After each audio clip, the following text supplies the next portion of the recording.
Hi, welcome to Vijay's tailoring. இன்றைக்கி அழகான ஒரு காட்டன் சாரியில் அனார்கலி ஃப்ராக் எப்படி தைக்கலான்னு பார்க்கலாம் வாங்க. சாரீ ஃபஸ்ட்டு எடுத்துக்கிட்டு அதில் நம்மளுக்கு முந்தி அப்புறம் எக்ஸ்ட்ராஸ் வேறு ஏதாவது கொடுத்துருந்தாங்க அப்படின்னா அதெல்லாம் தனித்தனியாக கட் பண்ணி எடுத்துக்கோங்க.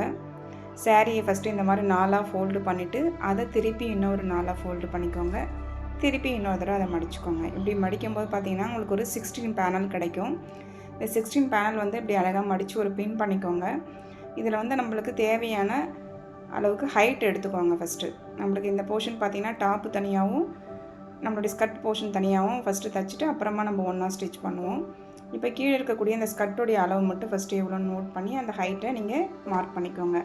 ஹிப் ரவுண்டும் மார்க் பண்ணிக்கோங்க. இப்போ நம்மளுக்கு ஹிப் ரவுண்டு எவ்வளோ கிடைக்குதோ அதை நம்ம 16ஆல் டிவைட் பண்ணிக்கணும். எக்ஸாம்பிள் இப்போ 37 அப்படின்னா 16ஆல் நம்ம டிவைட் பண்ணும்போது நம்மளுக்கு 2.3 சம்திங் கிடைக்கும். அது கூட சீம் அலவன்ஸ் சேர்த்து நம்ம 2 பக்கமும் மார்க் பண்ணி எடுத்துக்கோங்க. இப்படி சென்டரில் கீழே இருந்து ஒரு 12 இன்ச்சு அளவுக்கு ஹைட் வச்சு அதை தனியாக மார்க் பண்ணி எடுத்துக்கோங்க. கீழே பார்டர்லேருந்து இதை தனியாக நீங்கள் மார்க் பண்ணிவிட்டு அந்த கோடுலேருந்து மேலே நம்ம ஹிப் ரவுண்டு மார்க் பண்ணோம் இல்லைங்களா, அதுக்கு இந்த மாதிரி சைடாக ஒரு கிராஸில் ஒரு கோடு போட்டுக்கோங்க. 2 சைட்லேயும் கரெக்டாக மார்க் பண்ணி எடுத்துக்கோங்க. இந்த ஷேப் ரொம்ப முக்கியம். உங்களுக்கு இது கஷ்டமாக இருக்கிற மாதிரி இருந்துச்சுன்னா பின் பண்ணிவிட்டு அதுக்கப்புறமா கட் பண்ணுங்கள். அப்போ உங்களுக்கு அலைன்மெண்ட் மாறாமல் இருக்கும். இந்த மாதிரி தனித்தனியாக நீங்கள் கட் பண்ணி எடுக்கும்போது பார்த்திங்கன்னா உங்களுக்கு மொத்தமாக 16 பேனல் கிடைக்கும். இந்த 16 பேனல்லையும் நம்ம சேம் அலவன்ஸோடு சேர்த்து தான் கட் பண்ணுறோம். 2 பக்கமும் ஒரு அரை இன்ச்சு விட்டுக்கோங்க.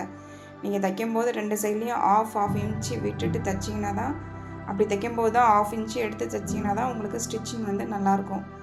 இல்லை 1/4 இன்ச்சு போதும் அப்படிலாம் நினச்சிங்கன்னா சீக்கிரமாக தையல் பிரிஞ்சிரும், நம்ம செய்கிற வேலை வேஸ்ட் ஆகிடும். ஸோ 1/2 இன்ச்சு விட்டுக்கோங்க. ஹிப் ரவுண்டு கரெக்டாக கால்குலேட் பண்ணி மார்க் பண்ணி நீங்கள் கட் பண்ணுங்கள். அப்போ தான் உங்களுக்கு ஃபினிஷிங் கரெக்டாக கிடைக்கும்.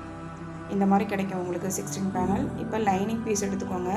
லைனிங் ஒரு 3 மீட்டர் அளவுக்கு லைனிங் எடுத்துகிட்டு இதை நம்ம 6ஆல் டிவைட் பண்ணிக்க போகிறோம். 3 மீட்டர் லைனிங் எடுத்துகிட்டு நம்ம ஹைட் ரவுண்ட் பண்ணிவிட்டு அதை 6ஆக மடித்து போட்டுக்கோங்க. மடித்ததுக்கப்புறமா உங்களுக்கு ஹிப் ரவுண்ட் எவ்வளவோ 37 அப்படின்னா 37 6ஆல் நீங்கள் டிவைட் பண்ணிங்கன்னா உங்களுக்கு ஒரு சைஸ் கிடைக்கும்.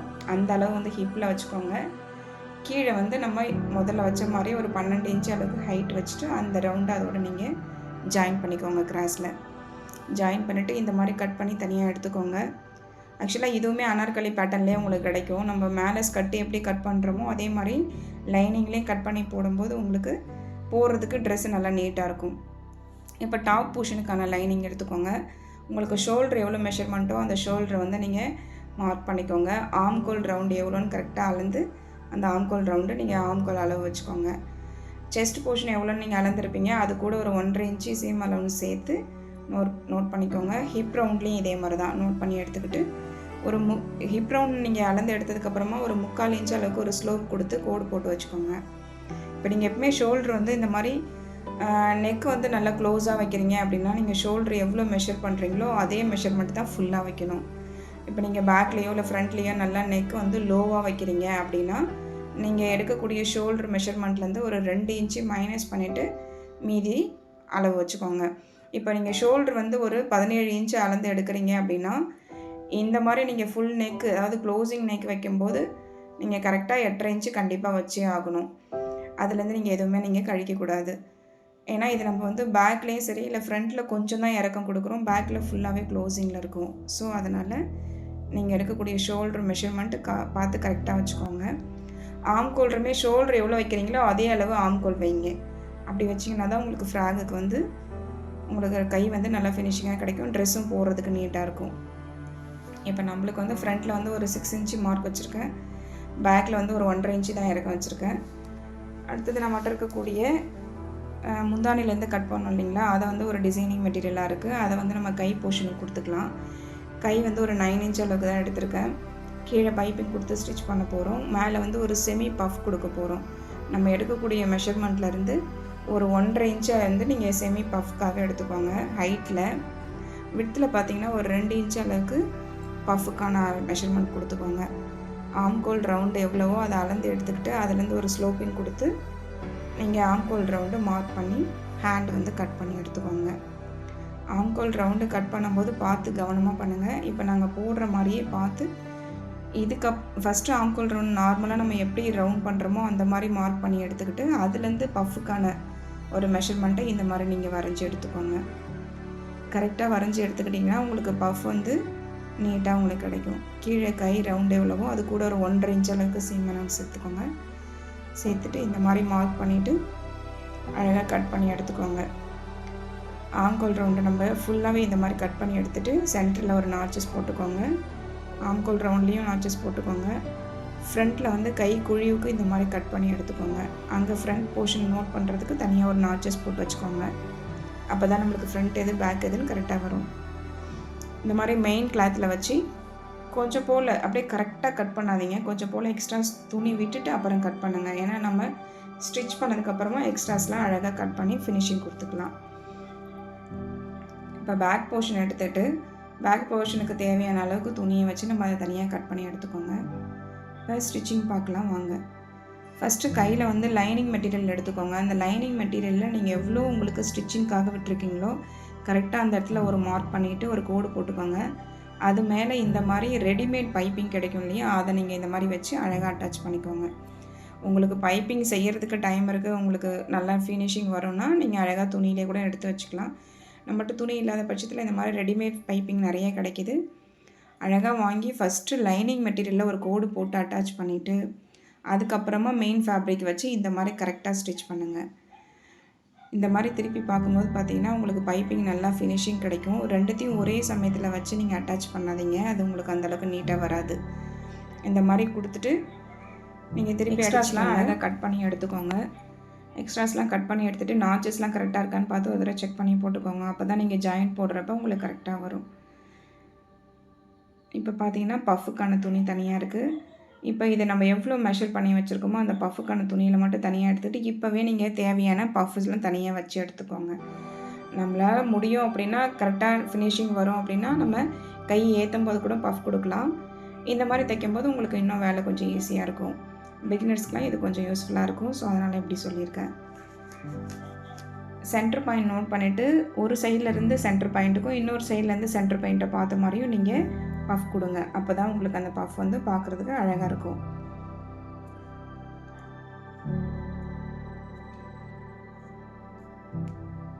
இந்த மாதிரி இந்த கையெல்லாம் முடிச்சு எடுத்துக்கோங்க.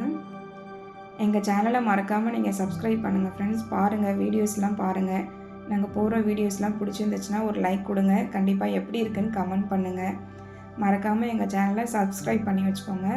நாங்கள் புதுசாக ஏதாவது வீடியோ போடுறோன்னா உங்களுக்கு கண்டிப்பாக நோட்டிஃபிகேஷன் வேணும்னா பெல் ஐக்கானை கிளிக் பண்ணிக்கோங்க. நீங்கள் நம்மகிட்ட இருக்கிற துணியிலே எவ்வளோ டிசைன் பண்ண முடியுமோ, சிம்பிளாகவோ இல்லை ரொம்ப கிராண்டாகவோ இருக்கிற துணியிலே அழகாக பண்ணிக்கலாம். இந்த மாதிரி ஃப்ரண்ட் நெக்கில் நான் சின்னதாக ஒரு வி நெக் கொடுத்து ரவுண்ட் நெக் கொடுத்து அதில் டிசைன் பண்ணி வச்சுருக்கோம்.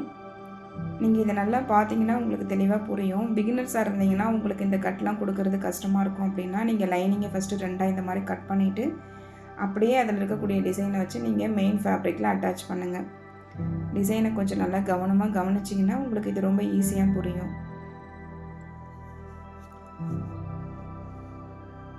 மெயின் ஃபேப்ரிக்கோடு வச்சு சென்டரில் இந்த மாதிரி ஒரு தையல் போட்டுக்கோங்க. அடிச்சுட்டு கரெக்டாக நல்லா எட்ஜஸ்லாம் திருப்பி விட்டுக்கோங்க. நல்லா வீடியோ பாருங்கள், உங்களுக்கு நான் என்ன பண்ணியிருக்கிறேன்னு கரெக்டாக புரியும். அந்த வி நெக் மட்டும் ஒரு உள்ளார ஒரு துணி அந்த லைனிங் துணியிலே வச்சு ஒரு கட் கொடுத்து அடித்து திருப்பியிருக்கேன். இந்த நடுவில் சென்டரில் இருக்கக்கூடிய துணியை பார்த்தீங்கன்னா இங்கே பாருங்கள் ஃப்ரெண்ட்ஸ், உங்களுக்கு இந்த டிசைன் நல்லா வந்திருக்கும். வி நெக் பார்க்குறதுக்கு ஃபினிஷிங்காகவும் இருக்கும். சென்டரில் நம்ம போட்ட தையலை ஒரு அழகாக ஓவர்லாக் போட்டு ஃபினிஷ் பண்ணிக்கோங்க. நல்லா ஒரு ஃபுல் இந்த மாதிரி கிராஸ் எடுத்துக்கோங்க. ஃபுல் கிராஸில் எப்பயுமே நீங்கள் நெக் பீஸ் கொடுக்கும்போது உங்களுக்கு ஃபினிஷிங் நல்லா வரும். கொஞ்சம் துணி இல்லை அதனால் அப்படி இப்படிலாம் கொடுக்கணும்லாம் கொடுக்காதீங்க. எப்பயுமே கிராஸ் கொடுக்கும்போது ஃபுல் கிராஸ் கொடுத்தீங்கன்னா உங்களுக்கு சீட்டிங் கரெக்டாக இருக்கும். இந்த மாதிரி கொஞ்சம் கிராஸ் பீஸ் எடுத்து அது ஜாயின் பண்ணி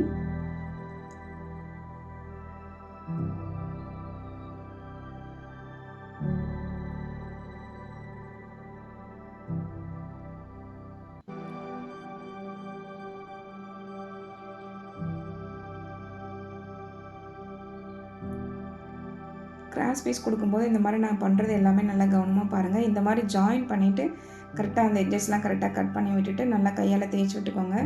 நீங்கள் ஒரு சைடில் மட்டும் வச்சு அடிக்கணுன்றதெல்லாம் வேண்டாம். இந்த மாதிரி இதை 2ஆக ஃபோல்டு பண்ணிக்கிட்டு கரெக்டாக கழுத்தில் இருக்கக்கூடிய அளவுலேருந்து ஒரு 1/4 இன்ச் அளவுக்கு மட்டும் நீங்கள் ஸ்டிச்சிங்க்கு எடுத்துக்கோங்க. ஒரு 1/4 இன்ச் அதாவது ஒரு சிங்கிள் கைட் அளவுக்கு எடுத்துக்கிட்டு இந்த மாதிரி ஒரு ஸ்டிச்சஸ் கொடுத்துக்கோங்க. இந்த மாதிரி கொடுக்கும்போது உங்களுக்கு அளவு ஒரே மாதிரியே வரும். இது கரெக்டாக கவனமாக பார்த்து பண்ணுங்கள். இந்த மாதிரி கிராஸ் பீஸ் கொடுக்குறப்போ உங்களுக்கு மெயின் ஃபேப்ரிக்காக இருந்தால் நீங்கள் இதே மாதிரி கூட ஒரு நெக் பேட்டர்னில் இதை நீங்கள் ஃபினிஷ் பண்ணலாம். நல்லா பாருங்கள், அந்த சைட்லேருந்து இந்த சைடு வரைக்கும் ஒரே ஜாயிண்டாக கொடுத்துருக்கோம். இந்த மாதிரி கொடுக்குறப்ப இப்படி ஒரு நெக் பேட்டர்ன் கிடைக்கும். உங்களுக்கு வேணும்னா நீங்கள் இதே டைப்பில் கூட போட்டுக்கலாம். அப்படி வேணான்னா இந்த மாதிரி கட் கொடுத்துக்கோங்க. கட் கொடுத்துட்டு ஃபஸ்ட்டு ஒரு படிமான தையல் போட்டுக்கோங்க. படிமான தையல் ரொம்ப முக்கியம். அப்படி தான் நீங்கள் கொடுக்கும்போது தான் உங்களுக்கு நல்ல ஃபினிஷிங் வரும். அதை அப்படியே நல்லா உள் பக்கமாக மடித்து அடித்து திருப்பிக்கோங்க. இந்த மாதிரி நெக்கில் அந்த வி நெக் கொடுத்துருக்கோம் இல்லைங்களா, அந்த ஃபினிஷிங்கில் கரெக்டாக ஒரு ஸ்ட்ராங் தையல் போட்டுக்கோங்க. இப்போ ரொம்ப அழகாக நம்மளுக்கு நெக் டிசைன் கிடச்சிருக்கு. நம்மளுக்கு ஃபினிஷிங்கும் கரெக்டாக வந்திருக்கு. இந்த மாதிரி கிராஸ் பீஸ் கொடுத்து நல்லா அடித்து திருப்பும்போது உங்களுக்கு பார்க்குறதுக்கு சூப்பராக இருக்கும். நீங்கள் இப்போ பேக் நெக் நம்ம அடிக்கும்போது எக்ஸ்ட்ராஸ் நம்மகிட்ட லைனிங் துணி வேஸ்ட்டாக இருக்குது, இல்லை கொஞ்சம் நம்ம இதை போல் நல்லா ஸ்ட்ராங்காக கொடுக்கணும் அப்படின்னா நீங்கள் நெக் பேட்டர்னில் மட்டும் ஒரு அதே நெக் சைஸுக்கு கொஞ்சம் துணி எடுத்து லைனிங்கை கீழே வச்சு இன்னொரு பீஸ் கொடுத்து அடித்து திருப்பும்போது உங்களுக்கு இன்னும் நல்லா ஸ்ட்ராங்காக இருக்கும். இப்போ நான் அந்த வேலையை செய்யலை, ஆனால் நம்ம நிறைய வீடியோவில் போட்டிருக்கோம், அதை நீங்கள் பாருங்கள். அப்படி கொடுக்கும்போது நெக்கு நல்லா நம்மளுக்கு ஒரு ஸ்ட்ராங்காக இருக்கும். டக்குன்னு ஒரு மாதிரிலாம் இல்லாமல் நல்லா ஒரு கிராஸ் பீஸ் கொடுத்து அடித்து திருப்பின போல் ஒரு ஸ்ட்ரென்த்தாக இருக்கும் பார்க்குறதுக்கு. இந்த மாதிரி ஒரு படிமான தையல் போட்டுட்டு திருப்பி அடிச்சுக்கோங்க. ஒரு சிங்கிள் கைட் அளவுக்கு நெக்கில் ஒரு ஸ்டிச்சஸ் போட்டுக்கோங்க போதும். இன்னொரு கையை அந்த மாதிரி முடித்து அழகாக எக்ஸ்ட்ராஸ்லாம் கட் பண்ணி திருப்பிக்கோங்க. இப்போ நம்மகிட்ட நிறைய சாரீஸ்லாம் இருக்கும். வீட்டில் நம்ம நிறைய யாரும் யூஸ் பண்ணாமல் இருப்போம். நம்மகிட்ட வர கஸ்டமரும் பார்த்திங்கன்னா நிறைய பேர் இப்போ சாரீலேருந்து வர ஃப்ராக் ரொம்ப விரும்பி கேட்குறாங்க. இது ரொம்ப ஈஸின்னு கிடையாது, கொஞ்சம் கஷ்டம்தான். ஆனால் நம்ம பார்த்து தைச்சோம் அப்படின்னா இது நல்லா தைக்க முடியும். இந்த மாதிரி தைச்சி நம்ம வேர் பண்ணுறப்ப நம்மளுக்கு வெளியில் போய்ட்டு 3000 4000 கொடுத்து ஃப்ராக் எடுக்கிறத விட இந்த மாதிரி தைச்சி போடுறப்ப நம்மளுக்கு பிடிச்ச மாதிரி அழகாகவும் இருக்கும், அளவு கரெக்டாகவும் இருக்கும். நிறைய பட்டு சாரீலாம் இருக்கும், நம்ம யூஸ் பண்ணாமே வச்சுருப்போம். அதை எல்லாத்தையும் இந்த மாதிரி ஃப்ராகாக கன்வெர்ட் பண்ணி தைச்சி போடும்போது நல்லாயிருக்கும். அடுத்தது ஷோல்டர் ஜாயிண்ட் கொடுத்துக்கலாம். ஷோல்டர் ஜாயிண்ட் வந்து ஒரு 1/2 இன்ச் அளவுக்கு துணி எடுத்துகிட்டு ஜாயிண்ட் கொடுத்துக்கோங்க. 2 தையல் போட்டு நல்லா ஸ்ட்ராங்காக தையல் போட்டுக்கோங்க. கரெக்டாக நெக்குக்கும் ஃப்ரண்ட் நெக்குக்கும் பேக் நெக்குக்கும் அந்த 2 ஜாயிண்ட்டும் கரெக்டாக கொடுங்க. அப்போ தான் உங்களுக்கு கழுத்து பார்க்குறதுக்கு அழகாக வரும். ரொம்ப கழுத்து உறுத்தாமலும் இருக்கும். ஒரு 1/2 இன்ச் அளவுக்கு போதும். அது ஜாயிண்ட் கொடுத்தோடனே உடனே வந்து ஓவர்லாக் போட்டுக்கோங்க. எப்பயுமே நெக்கில் ஜாயிண்ட் கொடுத்தீங்கன்னா உடனே ஓவர்லாக் போட்டு திருப்பிக்கோங்க. கை ஜாயின் பண்ணிக்கலாம். இப்போ கை வந்து நம்ம எப்பயுமே நல்லா எனக்கு ஸ்டிச்சஸ் வரும் அப்படின்னா ஆம்கோல்லேருந்து ஜாயின் பண்ணுங்கள். இல்லை எனக்கு சரியாக ஜாயிண்ட் வராது, நான் பிகினர்ஸாக இருக்கேன் அப்படின்னா நீங்கள் எப்பயுமே ஷோல்டருடைய ஜாயிண்ட்லேருந்து கையுடைய சென்டர் பாயிண்ட் இருக்குது இல்லைங்களா, அந்த இடத்துலேருந்து நீங்கள் எப்பவுமே கையை ஏற்றுங்க. கையுடைய சென்டர் பாயிண்டில் ஒரு ஆச்சஸ் போட்டுக்கோங்க. ஷோல்டருடைய சென்டர் பாயிண்ட்லேருந்து கையை வச்சு நீங்கள் 2 பக்கமும் ஏற்றும் போது உங்களுக்கு ஃபினிஷிங் கரெக்டாக வரும். இப்போ நான் வந்து ஆம்கோல்லேருந்தே ஏற்றிட்டுருக்கேன். இந்த மாதிரி தைக்க தெரியும்னா ஒன்றும் பிரச்சனை இல்லை. இந்த மாதிரி கூட நம்ம ஸ்டிச்சஸ் போட்டுக்கலாம். நம்மளுக்கு அளவு ஃபினிஷிங் எல்லாமே கரெக்டாக இருக்கும். 2 தையல் கொடுத்து நல்லா ஸ்ட்ராங்காக தையல் போட்டுக்கோங்க. நிறைய துணி விட வேண்டாம். எந்த இடமா இருந்தாலும் ஒரு 1/2 இன்ச் அளவுக்கு நீங்கள் சீம் அலவன்ஸ் கொடுத்தா போதும். நல்லா 2 தையல் போட்டு அடித்து திருப்பிட்டு ஓவர்லாக் போட்டுக்கோங்க. ஆம்கோலில் ஷோல்டரில் எங்கே ஜாயின் போட்டாலும் பிசுறு தெரியாமல் இருக்கிறதுக்கு ஓவர்லாக் போட்டுக்கோங்க. பாருங்கள் ஃபினிஷிங் எப்படி இருக்குன்னு. கை பஃப் அழகாக வந்திருக்கு. கீழே வந்து நம்மளுடைய பைப்பிங்கும் ரொம்ப அழகாக இருக்குது. இந்த மாதிரி ரெடிமேடில் நிறைய கலரில் நம்மளுக்கு நிறைய பைப்பிங் கிடைக்கிது. அதை அடித்து திருப்பும்போது நம்ம கரெக்டாக அந்த எங்கெங்கே அதை நம்ம நாச்சஸ் கொடுக்கணும்னு போட்டு திருப்பினீங்கன்னா கரெக்டாக ஃபினிஷிங் கிடைக்கும். ஸ்கர்ட் போர்ஷனை இந்த மாதிரி வந்து இந்த 16 பேனலையும் ஜாயின் பண்ணி வச்சுக்கோங்க. ஜாயின் பண்ணிங்கன்னா உங்களுக்கு இந்த மாதிரி தான் வரும். இப்போ அடுத்தது ஷோல்டரில் வந்து ஒரு படிமான தையல் போடுறது எப்படின்னு பார்க்கலாம். நம்ம ஷோல்டர் அடித்து திருப்பிட்டு ஓவர்லாக் போட்டு வச்சுருந்தோம் இல்லையா, அதை வந்து நெக் போர்ஷனோடு இந்த மாதிரி வச்சு அழகாக ஒரு படிமான தையல் போட்டுக்கோங்க. நீங்கள் கை ஏற்றும் போது எந்த வாட்டத்தில் உங்களுக்கு ஷோல்டர் ஜாயிண்ட் இருக்கோ அதே வாட்டத்தில் நீங்கள் நெக்லேயும் ஜாயின் கொடுங்க. அப்போ தான் வந்து அந்த இடம் உறுத்தாமல் தூக்கிக்காமல் கரெக்டாக சீட் ஆகும். இந்த மாதிரி படிமான தையல் போடும்போது உங்களுக்கு ஃபினிஷிங்கும் பார்க்குறது நல்லாயிருக்கும். இப்போ நம்ம சைடில் சாரீலேயோ இல்லை இப்போ ஷால் போடுறனாலும் பின் போடும்போது நம்மளுக்கு நல்லாயிருக்கும். பார்த்திங்களா ஃபினிஷிங் எப்படி வந்திருக்கு. இந்த மாதிரி ஒரு படிமான தையல் போட்டுக்கோங்க. அடுத்தது கை எடுத்துகிட்டு கையில் கீழ் ரவுண்டு எவ்வளவோ அதை நோட் பண்ணிக்கோங்க. ஆம்கோல் ரவுண்டு எவ்வளவோ அதையும் அளந்து எடுத்துகிட்டு கரெக்டாக நோட் பண்ணிக்கோங்க. அடுத்தது ஹிப் ரவுண்டு எவ்வளவோ ஹிப் ரவுண்டை நீங்கள் நோட் பண்ணணுன்னா அதுக்கு ஒரு சிம்பிள் மெத்தடை நீங்கள் வச்சுருக்க இந்த லைனிங் துணி, அதாவது நம்ம டாப் தைச்சி வச்சுருக்கோம் இல்லையா, அதை வந்து 2ஆக மடித்து நீங்கள் நெக்லேருந்து கரெக்டாக சென்டர் பாயிண்ட்டுக்கு ஒரு நோட் பண்ணி வச்சுக்கோங்க. அந்த சென்டர் பாயிண்ட்லேருந்து நீங்கள் ஹிப்புக்கு 2 சைட்லேயும் அளவு மெஷர் பண்ணுங்கள். அப்படி பண்ணும்போது உங்களுக்கு அளவு கரெக்டாக வரும். நெக்லேருந்து இப்போ முதுகுலையோ இல்லை ஃப்ரண்ட்லேயோ நெக்லேருந்து கரெக்டாக டிவைட் பண்ணுங்கள். அந்த சென்டர் பாயிண்ட்லேருந்து நீங்கள் அளவு குறிச்சிக்கோங்க. அப்படி குறிக்கும்போது உங்களுக்கு 2 சைட்லேயும் ஒரே மாதிரியே கிடைக்கும். இல்லாட்டி ஒரு சைடில் அதிகமாகவும் ஒரு சைடில் கம்மியாகவும் அப்படிலாம் வரதுக்கு வாய்ப்பு இருக்குது. இந்த மாதிரி நீங்கள் நோட் பண்ணும்போது அது உங்களுக்கு கொஞ்சம் ஈஸியாக இருக்கும். இந்த மாதிரி வச்சு நேராக ஒரு கோடு போட்டு அழகாக ஜாயின் பண்ணிக்கோங்க. மார்க் பண்ணிவிட்டு அப்புறமா ஜாயின் பண்ணுங்கள். இப்போ உங்களுக்கு ஈஸியாக வரும். இந்த மாதிரி தனித்தனியாக இருக்கும்போதே என்னால் கரெக்டாக ஜாயின் பண்ண முடியும்னா நீங்கள் இந்த மாதிரியே ஜாயின் பண்ணுங்கள். சைடில் இல்லை எனக்கு சரியாக வராது, உள்ளார இருக்கிற துணி வந்து ஈடும் தத்தியமாக வரும், இல்லை நான் சப்போஸ் துணியை விட்டுறதுக்கு கூட வாய்ப்பு இருக்குது அப்படின்னா ஒரு லைனிங் ஃபேப்ரிக் எடுத்துக்கோங்க, ஒரு மெயின் ஃபேப்ரிக் எடுத்துக்கோங்க. ஃபஸ்ட்டு அது 2த்தையும் ஒன்றா அட்டாச் பண்ணிக்கோங்க. இந்த மாதிரி 2 போர்ஷனையும் தனித்தனியாக அட்டாச் பண்ணி எடுத்துகிட்டு அதுக்கப்புறமா 4த்தையும் ஒன்றா வச்சு நீங்கள் ஜாயின் போடுங்க. அப்போ உங்களுக்கு ஈஸியாகவும் தைக்க முடியும், துணி எதுவும் மிஸ் ஆகாமலும் இருக்கும். நான் இப்போ 4த்தையும் தனித்தனியாக தான் வச்சு அட்டாச் பண்ணிகிட்டு இருக்கேன். இந்த மாதிரி பண்ண முடியும்னா நீங்களும் இந்த மாதிரியே பண்ணலாம். கீழே நல்லா ஸ்ட்ராங்காக தையல் கொடுத்துக்கோங்க. இந்த மாதிரி கை போர்ஷனுக்கு ஹிப்பில் எங்கெங்கெல்லாம் நம்ம ஜாயிண்ட் கொடுத்தோமோ அங்கெல்லாம் ஓவர்லாக் போட்டு ஃபினிஷ் பண்ணிக்கோங்க. பாருங்கள், நம்மளுக்கு இப்போ ஃப்ராக் ரொம்ப அழகாக வந்திருக்கு. கீழே பைப்பிங்லாம் பார்க்குறதுக்கு ரொம்ப அழகாக இருக்குது.